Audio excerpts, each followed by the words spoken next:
tierra. Y otra de las noticias hoy, Ana, con el que nos levantamos y lo comentábamos muy temprano en la mañana, es este borrador que presentó el ministro de Justicia, el ministro Montealegre, que habla ya de constituyente. Mucho ha sonado este tema en el gobierno de Gustavo Petro, pero pues hoy ya tenemos un borrador que cuando uno lee la argumentación o la justificación para hacerlo, pues hace básicamente, Ana Cristina, el tema de la comparación. Yo no sé si usted le alcanzó a leer, él compara más o menos lo que sucedía en la época de la década de los 90 con lo que está sucediendo ahora. Habla de crimen, de violencia, pero sobre todo habla de bloqueo constitucional. Sí, es un borrador de 23 páginas, Jennifer y oyentes, donde vuelve y juega la constituyente, recordando que esto pues había sido un compromiso del presidente Gustavo Petro en 2022. Él dijo claramente, incluso lo dijo en estos micrófonos, que no iba a proponer constituyente. Pues aquí estamos hablando del ciudadano, según el presidente Petro, del ciudadano Eduardo Montealegre, pero es que resulta que ese ciudadano es el ministro de la Justicia, por una parte. También es una lástima que pocos días antes de la consulta, pues ayer también el senador y precandidato Iván Cepeda habló de la posibilidad de una constituyente, después de que hace un año el senador Cepeda lo había considerado inconveniente.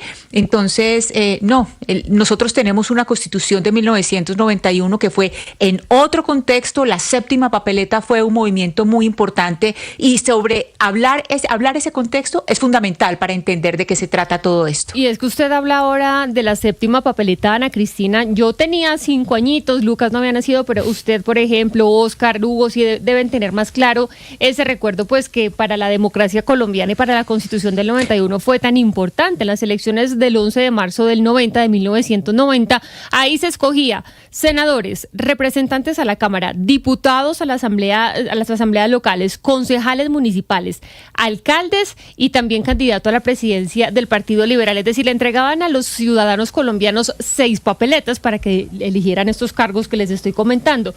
Pero los universitarios, Ana Cristina, dieron una séptima papeleta que no fue oficial. La recortaron, la mandaron a imprimir en diarios, en periódicos, para que la gente la recortara y empezara a poner esta séptima papeleta que pedía un cambio justamente de la Constitución. Sí, precisamente los usuarios que nos están acompañando por la plataforma Ditu o por el canal de YouTube de Blue Radio pueden ver la foto de 1991 de un grupo de estudiantes. Eran estudiantes que estaban promoviendo esa séptima papeleta, y que pues muchos de ellos ya están en cargos públicos o han ocupado cargos públicos. Ahí más o menos alcanzo a reconocer a Claudia López, está la doctora Botero, Catalina Botero Marino, Alejandra Barrios, Gustavo Salazar, Fernando Carrillo, es decir, una cantidad de personas que desde muy jóvenes, desde que estaban en la universidad, estaban muy pues pendientes de medirle el pulso al país, y ellos fueron los que sacaron adelante la séptima papeleta que desencadenó y pues terminó en la Asamblea Nacional Constituyente y la Constitución del 91. Usted tiene buen ojo porque reconoce ahí a Catalina Botero, que está justamente con nosotros. Ella pues fue una de las jóvenes en ese momento que impulsó esta séptima papeleta. Hoy es abogada constitucionalista, ex relatora de libertad de expresión de la CIDH. Gracias, doctora Botero, por estar con nosotros. Bienvenida. Muchas gracias por la entrevista. Y la llamamos pues porque usted fue parte muy importante, parte fundamental de este movimiento que vivimos en 1990, y el ministro Montealegre, en la justificación que hace para proponer esta constituyente, pues habla de una cierta comparación de ambos momentos históricos. Habla de crimen organizado, narcotráfico, asesinatos a líderes, pero también de bloqueo no constitucional, como lo dije ahora, me tuve un lapso, sino de bloqueo institucional. ¿Usted cómo entiende esta propuesta del ministro Montealegre con base en esa comparación que hace de 2 tiempos históricos tan diferentes? Pues varias cosas. Primero, el ministro utiliza argumentos que yo creo que no son conducentes. La comparación no es procedente. Utiliza, por ejemplo, cita a Roberto Gargarella, un gran constitucionalista latinoamericano, que acaba de poner un trino diciendo algo así como: me citan para proponer una constituyente para hacer lo contrario a lo que yo en realidad siempre he propuesto, que es limitar el poder digamos, del Ejecutivo y en general reformar más democráticamente lo que él llama la caja de máquinas de la Constitución. Pero independientemente de eso, la comparación con el 91 es muy desafortunada. Sobre todo no tiene nada que ver en el aspecto central, que es el que permite saber cuándo es un momento adecuado para hacer una Constitución. Y ese aspecto central es un acuerdo de todas las fuerzas políticas, sobre cuáles son las mejores reglas para todas y para todos. ¿Cuáles son las mejores reglas en las que estén de acuerdo quienes gobiernan, pero también quienes están en la oposición? Eso se llama un momento constituyente, un momento en el que todo el mundo, de manera sosegada, se sienta a definir no las mejores reglas para gobernar, no a imponer en la Constitución un programa político, sino las mejores reglas para todo un país. Y eso es lo que no está pasando en este momento. Estamos en una profunda polarización y eso nos separa radicalmente de lo que pasaba en el 90 y el 91. Sí, doctora Botero, usted en este momento está en un congreso de constitucionalistas en Pasto. Yo quisiera que usted nos contara el mundo de quienes estudian las constituciones, de quienes se dedican a esto, cómo ven la Constitución de 1991, la que nos rige en Colombia, que pues uno diría es una constitución que es muy joven, es de un espíritu liberal, pues muy de hoy, muy contemporáneo para las ideas y para el momento que vive el mundo.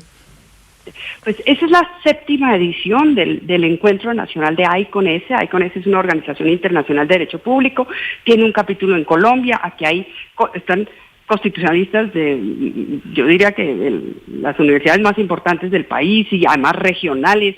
Hay estudiantes de todo el país que llegan en todos los medios de transporte, son utilizados para llegar hasta el lugar en donde anualmente se reúne AICONES. Y, por supuesto, uno de los grandes temas de debate esta mañana fue la propuesta. Y hay gente que piensa completamente distinto. Aquí hay constitucionalistas de todas las tendencias políticas, pero yo le podría decir que casi unánimemente todos los constitucionalistas que estamos en este Congreso creemos que la Constitución del 91 es una buena carta de navegación, que para cumplirla no hay que reformarla. Necesitamos un buen gobierno que ponga en práctica lo que dice la Constitución, un Congreso que entienda lo que significa la transformación constitucional que está en la Constitución del 91, pero de ninguna manera una reforma constitucional. Eso es abrir una caja de Pandora completamente inconveniente que puede terminar con afectar todos los avances que Colombia ha tenido desde 1991.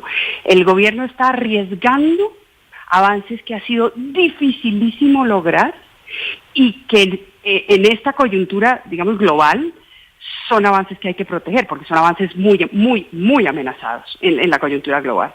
Entonces, ponerlos en riesgo por cuenta de un experimento que yo creo que es más un experimento electoral que cualquier otra cosa, es de un grado de irresponsabilidad política con la gente más que tiene, digamos, menos derechos en este país. Es un grado de responsabilidad política inmenso. Doctora Botero, le voy a ofrecer una interpretación mía corta y quisiera que usted me diga si la comparte. Entiendo yo que antes de los derechos sociales y de muchas cosas que las constituciones tienen, lo primordial es limitar el poder, hacer una cantidad de frenos y de cosas para proteger a los ciudadanos del gran poder que puede tener el Estado, porque al Estado, si bien es necesario, le cedemos un poder gigantesco y la Constitución nos protege ante ese poder. Entiendo yo, se lo he leído a algunas personas y siento yo que eso es lo que le incomoda a este gobierno. Las limitaciones, los frenos que la Constitución tiene contra el poder político, y no sé si usted está de acuerdo conmigo. Yo estoy de acuerdo con usted. Yo creo que la Constitución incluye varias cosas que son muy valiosas todas, y tal vez una de las más importantes, es justamente el freno a los distintos poderes, para que no haya un poder autoritario, para que no haya un rey, para que no haya un dictador, para que los derechos sean realmente títulos a favor de las personas y no sea algo de lo que el poder pueda disponer arbitrariamente. Tiene toda la razón. Y yo creo que al gobierno le molestan esos frenos y contrapesos. Y identifica esos frenos y contrapesos con bloqueo institucional. Y yo creo que son dos cosas distintas. Una cosa es que un Congreso no sea de la mayoría del gobierno y entonces, pues seguramente no va a aprobar muchas de las propuestas del gobierno, y eso es normal en una democracia, y otra cosa es un bloqueo institucional, o un golpe de Estado blando, que son expresiones que el presidente usa de manera muy fácil. Ahora, esta Constitución además incluye derechos sociales. Es decir, tienes razón, hay un diseño del poder que es muy afortunado y que ha hecho que Colombia resista. Esta no es la primera vez que tenemos un presidente que tiene esos ímpetus autoritarios y Colombia ha resistido bien, pero además tiene derechos sociales. Y si no, pregúntale a las millones de personas que acuden a la tutela para que les reconozcan su pensión, para que les den beneficios en materia de salud, o sea, para que no los despidan injustamente del trabajo. La Constitución ha hecho que la gente sienta que tiene derechos. Es una revolución pacífica preciosa y eso es lo que están poniendo en riesgo cuando abren esta caja de Pandora.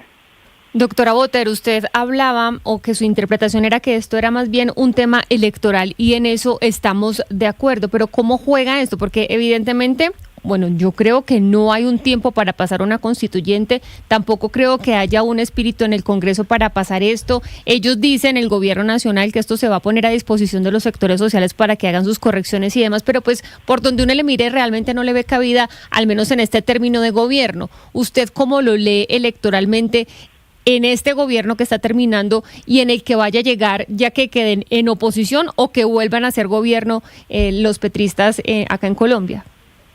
No existe ninguna posibilidad sobre la tierra de que siguiendo las normas establecidas en este gobierno se logre votar una asamblea constituyente. No existe, no es posible, por los términos que establecen las normas para convocar a una constituyente. Pero sí es posible armar comités, hacer política, invertir recursos supuestamente para promover la constituyente, cuando en el fondo la narrativa es no hemos podido hacer lo que queríamos hacer porque tenemos un bloqueo institucional y para poder satisfacer los derechos de la mayoría de la gente que votó por el presidente, necesitamos una Asamblea Nacional Constituyente. O sea, otro enemigo más, un fantasma adicional, que les va a permitir movilizar las emociones de la gente y abrir un camino que, como le he dicho, yo creo que es enormemente peligroso. Entonces, esto sirve para mover gente, para hacer política, entre otras cosas porque el camino que el ministro está planteando es un camino muy incierto. La Constitución dice que si uno quiere hacer que si alguien quiere hacer una constituyente, eso tiene que ser a través del Congreso y tiene que votarse en una ley aprobada por la mayoría de los miembros de la Cámara. Ellos están cogiendo un camino contrario, con una interpretación que podría ser plausible, es un tema muy técnico, que es el de las firmas. Y entonces dicen, si tenemos el número de firmas suficiente, entonces el Congreso tiene que aprobar la ley, que es la ley que convocaría al pueblo colombiano a que vote sí o no a una constituyente y no puede tocar nada de lo que las personas por firmas aprobaron. Eso realmente es muy incierto. Ese mecanismo no es el que está en la Constitución. Entiendo que hay una discusión jurídica, pero escoger ese mecanismo muestra que lo que quieren hacer es política electoral, porque todo es política, pero política electoral. Pues doctora Catalina Botero, usted gracias por esta apreciación, es muy valiosa sobre todo por la experiencia que tuvo usted en la época de la séptima papeleta que dio lugar a nuestra Constitución actual, la de 1991, que el gobierno actual pues quiere modificar. Muchísimas gracias y feliz día.